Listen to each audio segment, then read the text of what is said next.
Everybody, welcome back to Catholic Extraordinary Time. My name is Father Jack Benson. I am your host here at the end of season 2 of this podcast. Season 1 was all about young adults, why they leave, why they stay in the Catholic Church. The second season, we call it a season, though it's just kind of a series that are thematically, dealing with the same demographic within the church. This entire season was about queer Catholic women who remain in the church. What are their experiences? And as I started, I know the Catholic Church is a diverse group, but boy, was that borne out in just talking to these 6 different women about their different experiences. Initially, I thought we were going to talk to a variety of folks from the LGBTQ plus communities. So I sent out emails and contacts, and queer Catholic women were the only ones that got back to me initially. So I thought, well, I guess that's the Spirit talking to me. So we will just go with that. And I thought it would be interesting because there's kind of an intersectional quality. Well, not kind of, there is, of people being female and queer and Catholic. How did that all work? Because it seems like there's lots of off-ramp possibilities for folks in that demographic to leave the church, and I wanted to know why they stayed.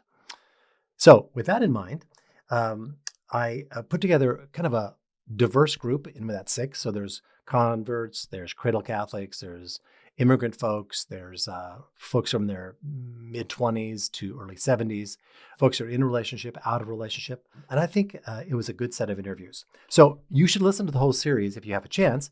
But if you don't have the time, I'll just tell you the heart of these conversations is that queer Catholics are pushed by circumstances to an intentionality about their faith practices that I wish all Catholics could have, because a mindless, unchallenged, and unchosen faith doesn't really have the tensile strength forged by remaining in an organization that's not quite sure if you fit in, or sometimes is very certain that you don't fit in.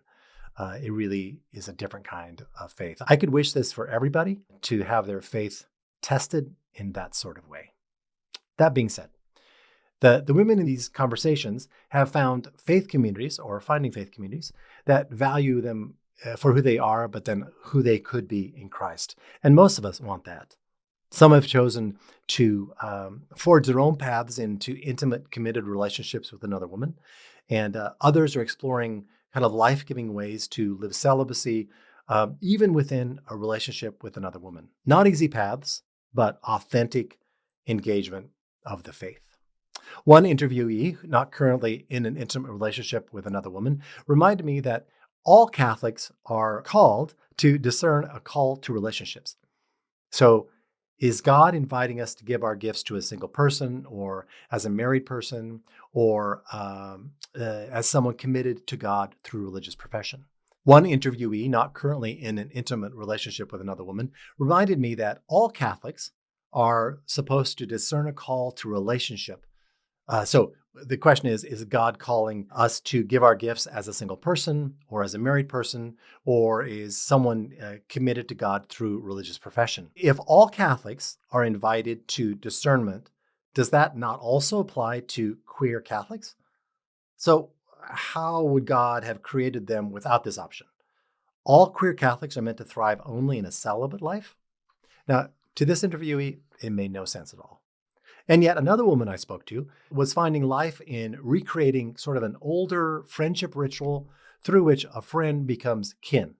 And she is in such a relationship and speaks convincingly of its depth and sustainability. This interviewee was able to follow the limits of same-sex relationships mandated by the church and find life within them. Again, very interested to hear about that.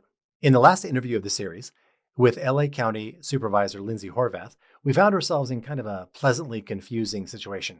I had gotten to know Lindsay when she was a parishioner at the Hollywood parish in which I had worked, Blessed Sacrament. And so I'd asked Lindsay to be on the podcast that I was doing about queer Catholic women who have stayed in the church. That was the ask. And she enthusiastically agreed. And so I worked through her assistant and to complete the interview, and went well. And then there were some edits, and then we posted the episode. Easy enough.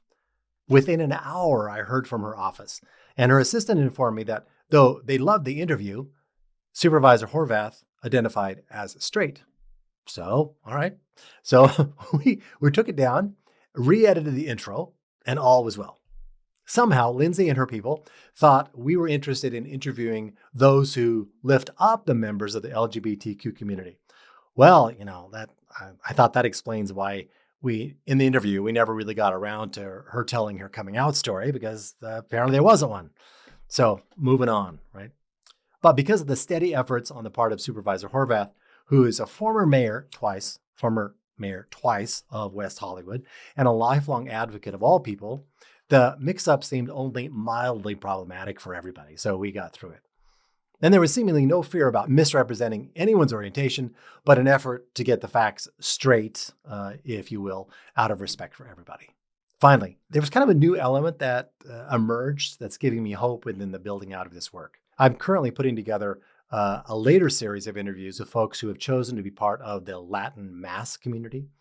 And so when I have initial chats with prospective interviewees, I usually kind of tell them what's going on in the project, and then I refer them to earlier episodes. And since we had just finished this series on queer Catholic women, I tell them that's what we're doing. And I get my prejudices challenged of what I think folks that go to the Latin Mass are like, and I'm talking to, so far, fathers of families that go to the Latin Mass, and they are not put off at all by being on the same podcast with various different types of Catholics. But they are, again, enthusiastic to be included. Yes, that's my point exactly in trying to do this work. So I hope you enjoy the series if you've not listened to it. And next series is going to be on converts. So more to learn, more to listen to. Thanks again for supporting Catholics in Ordinary Time. And if you like what you hear, please say that you do. Tell people, actual people, but also leave a review if you can, because it really helps. Thanks again.